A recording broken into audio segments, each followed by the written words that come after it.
Welcome to Darren Daily On Demand, your most trusted resource to help you become better every day. Here's your success mentor, Darren Hardy.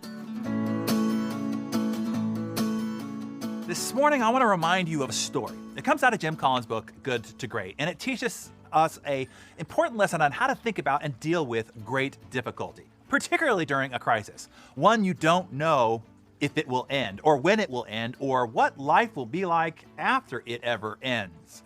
The story is about Admiral Jim Stockdale. Stockdale was the highest-ranking U.S. military officer in the Hanoi Hilton prisoner of war camp. This was during the height of the Vietnam War. Stockdale was tortured over 20 times during his 8-year imprisonment.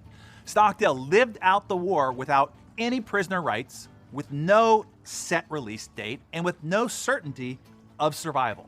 He didn't know if he would ever see his family again. Yet, he remained a steadfast leader, even while in prison with the other inmates. He did everything he could to create conditions that would increase the number of prisoners who would survive unbroken. This while fighting the internal war against his captors. You see, they were attempting to use the prisoners, particularly the American prisoners, for propaganda.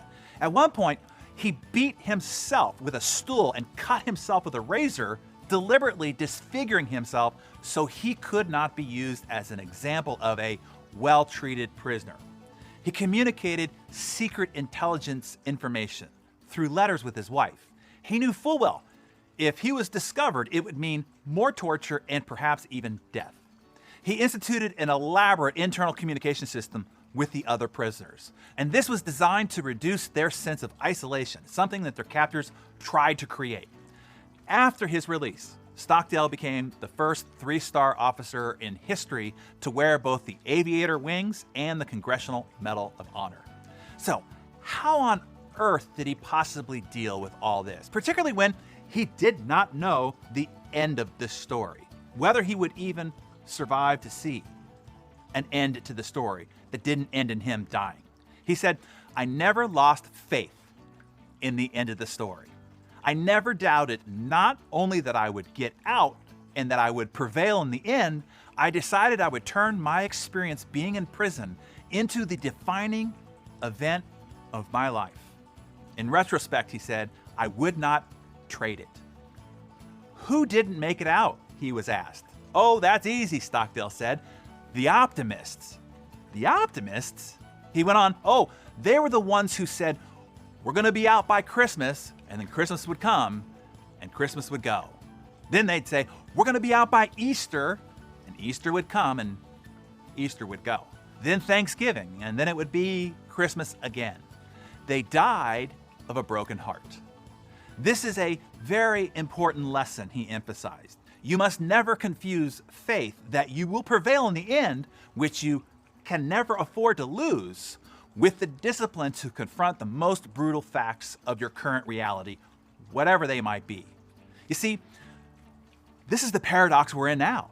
The biggest difference between those staying even killed and those really struggling during this crisis is a willingness to accept the brutal facts, this new normal, and a determination to focus on what we can control at this point.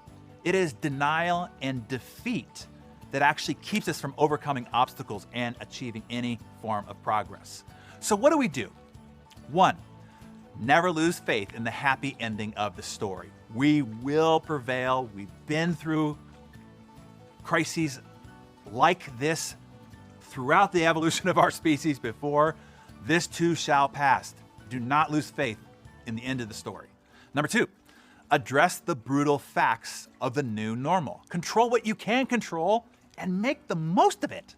That's what we can do. That is what we and those around you expect of you. Hey, Darren here again quickly. I am so thrilled that you are enjoying the production of Darren Daily On Demand. I don't want you to lose sight of how important it is that you stay consistent or get yourself subscribed, if you aren't, to the every morning discipline of the actual Darren Daily. The transformational magic is in the process, not just the information or the big idea. It is in the ritual and routine to how you kickstart your day. It's calibrating your mind to focus on that one idea and apply it to that very day. Knowledge does not change your life. Behavior does. The action you take on that idea. One idea, each day compounded over time, is what creates the transformational results. Go to darrendaily.com if you're not already subscribed, and I will see you there bright and early tomorrow morning.